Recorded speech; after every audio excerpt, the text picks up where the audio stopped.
I've never felt older than I do right now. Not only have I just started wearing glasses about a year ago, but I really do feel the oldest I've ever felt in this moment. I'm a person that has been around the world. I've planted churches. I've had knives and guns pulled on me for preaching the gospel. I've been nearly locked in foreign prisons many times. So my perspective is probably different than most here. And really the thing that I want to address for my daughter in the class is live your life in light of eternity. Amen. Begin now with the end in mind. For it was once said that all roads lead to Rome, but that's not true. But all roads will lead to the judgment seat of Christ. And as you're sitting here, which line will you be in? The line of the condemned or the ones going to receive the reward? Amen. Unfortunately, most of us here, I was born in England, most of us here have received an American gospel where we've told, just say a simple prayer when you're young, and that's it, and you will go to heaven. I want to tell you, in case you do not know, that's a lie. If prior to that prayer there wasn't repentance and there hasn't been a life of repentance that has been lived, you most likely are not in heaven, will not go to heaven. The harsh reality is within 100 years, many of the people sitting here will spend eternity in hell.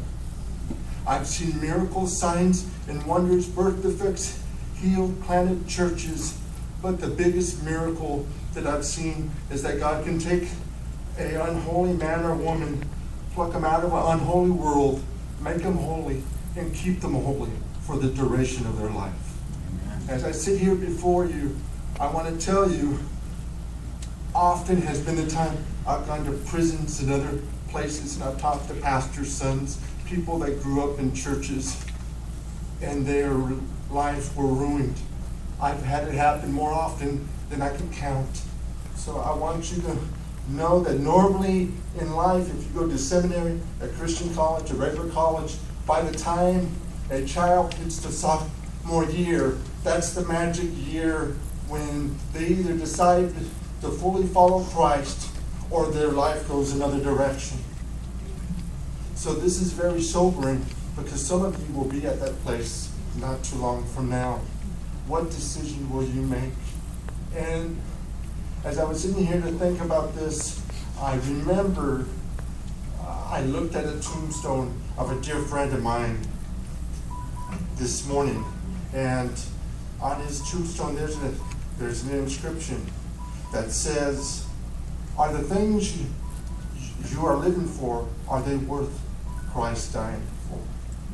And so as you're here today, I want you, young people, young and old, are you living your life in light of eternity? Because one day we will stand before the Lord of Lords, Kings of Kings. It will be the tribunal of tribunals. I've been in courtrooms, but his decision is final. There is no appeal. There is no second chance. So I urge you now, begin with the end in mind. And once again, as is engraved on my dear friend's tombstone, who's already went to go to receive his reward, are the things you're living for worth Christ dying for? Thank you. Amen.